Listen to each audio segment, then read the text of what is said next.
Cowboy fans, let's talk real talk. My name is Benjamin. Appreciate you tuning in. If you have a comment, comment. If you disagree, comment. I hit you back with a reply. I'm not gonna get negative with you, but we can get, into a debate back and forth. That's what we like on this channel. So everybody's talking about Dak Prescott and Dak Prescott's contract, right? Let's hear what Jerry Jones said about it. He was on the Rich Eisen show, and Irving asked him point blank. But I want you guys to listen how Jerry Jones answers this question. He never answers Irving, okay? He's going to make him laugh, and then he totally switches subject. And he puts back on Irving. And Irving doesn't like the little mantra, but he deals with it and goes through it. Let's check it out and watch Jerry Jones's negotiation tactics. This dude is a salesman. He is a sales genius. Love Jerry. Let's go.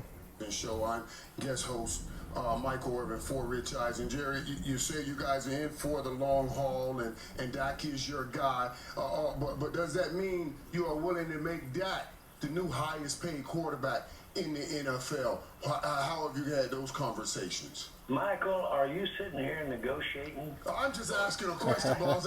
Make him laugh. Dak got those guys. Never answer the question. Watch. Dak got those guys. And hey, I've had enough Watch. rounds of Never negotiating answers with the you. question. I refuse to go back in that room. I refuse to go sit through that again. Hey, Michael came in justifiably so, and Switches to Mike. he was representing himself.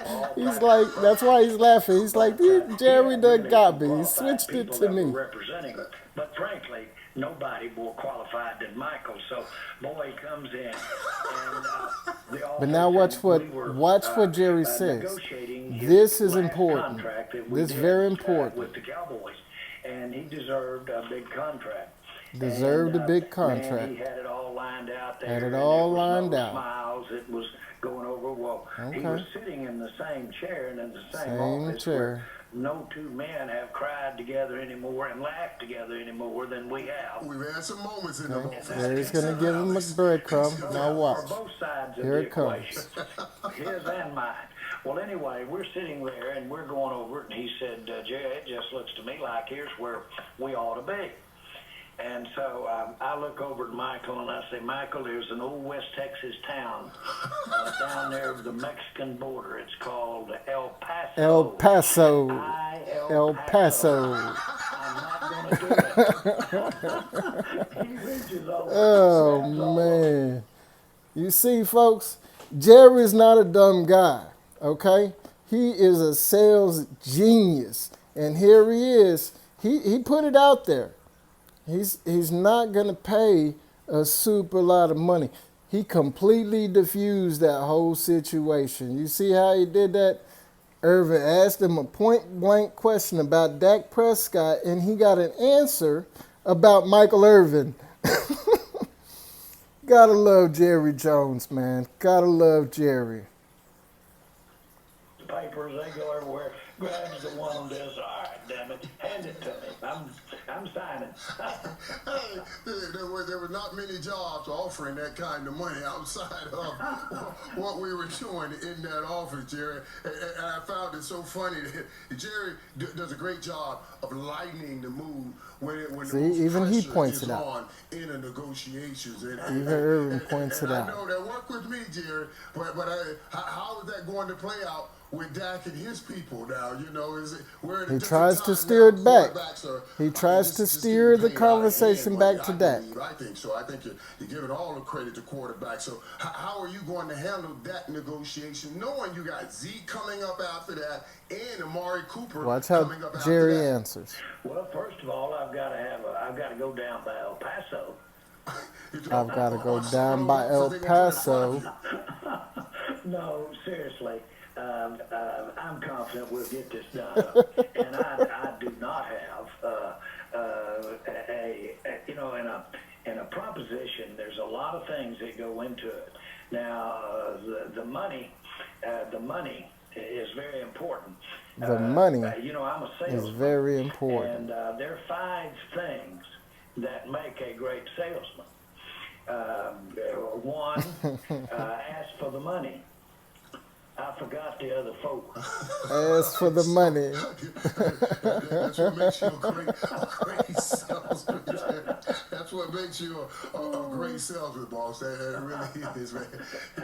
Jerry, let me ask about the team also, Jerry. And Coach Garrett, the last few years certainly had you in the playoffs. You won the division last season, and through all of it, I mean, what are your thoughts on this year's Cowboys? And is there anything or any place that you think that Coach Garrett has to get the Cowboys this year?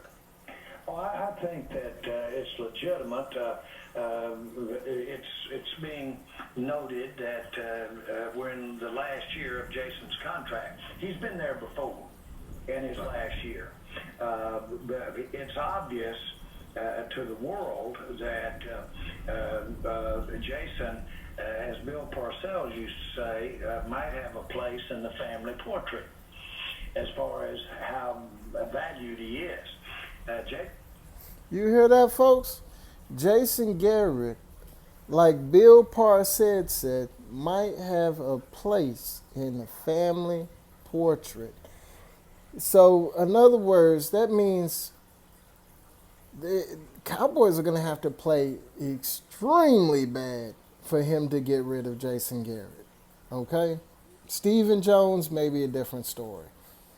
Jerry's telling you right there his value on Jason Garrett. Jason is outstanding today relative to where he was when he joined our team as a coach, offensive coordinator, and then became the head coach. But what has happened is on our dime, so to speak, on our fans, on our team, Jason has become Only team in NFL history, only head coach to get on-the-job training. Literally on-the-job training, Jason Garrett. outstanding. And so my complete rationale and my complete goal is now that he's evolved to the level that he is, he always had all of the background. His dad was a great NFL man, and he grew up around the kitchen table listening to being in the NFL. And then he has evolved, and he didn't go to Princeton because he couldn't pass a SAT test for sure. So he's smart, he's articulate, and we've won a lot of ball games. And actually, I think he's the second winningest percentage coach in the history of the Dallas Cowboys. Yeah, and Jerry, I spent some time. My point is, we've got. I'm satisfied with where we are with his contract right now. It is to be negotiated at some point in the future, and we all know that we need to get out here and win ball games. Yeah, and speaking of winning ball games, and speaking of smart, I spent some time this weekend with Ezekiel Elliott, Jerry, and I scratched my head when it went down, and this is Michael Irving, I'm guest hosting for Rich Eisen on the Rich Eisen Show, and speaking with Dallas Cowboys. I'm just jipping the little clips here. Really, tell the truth, people, I think that Cowboys added to their depth. Their draft was not about a starter. And tell you the truth, if you're drafting starters, your team was really bad last year. So let's get that straight, okay? And I think personally, I'm saying Cowboys go 11-5, and the guy to watch, just watch, running back out of Memphis, not Pollard, but my boy Henderson. Watch, this dude runs through contact. Like Weber, he is very similar to, Ezekiel Elliott style running back. He's not Ezekiel Elliott. There's nobody in this league that is Ezekiel Elliott other than Ezekiel Elliott. This cat is a beast. And I'm just glad he's on our team and we don't have to face him. So we got a deep D line. I don't even think T. Hill's going to make rotation. He might, probably not though. Wilson, he's got a long way. A lot of people sleeping on El Jefe, Jeff Heath. I call him El Jefe, the headhunter, cameraman, management, hit anyone you standing with, Jeff Heath. He's bad. A lot of people sleeping on him. Dude chased down Barkley. Chased him down, okay? He's got interceptions. He plays the field well, and people sleep on him. I don't know if it's because he's white.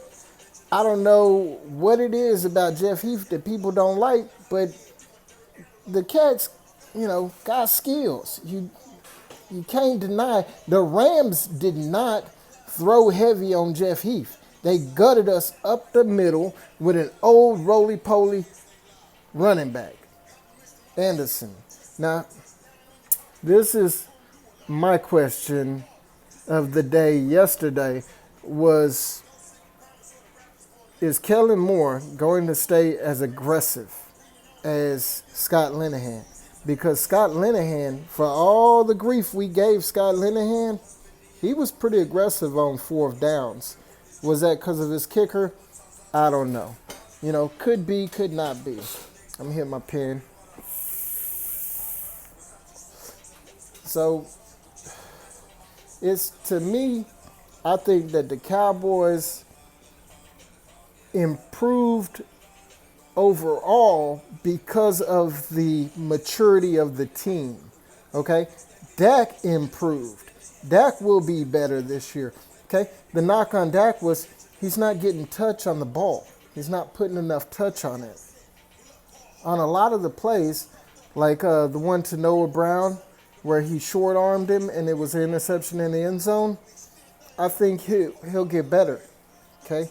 Another one to Noah Brown, he short-armed him on the out route where it was almost like a tight end screen almost, with Noah Brown being the tight end. But I do like Noah Brown. I think Noah Brown's going to be a big impact this year, more than last year. But because I don't know what it is about that guy.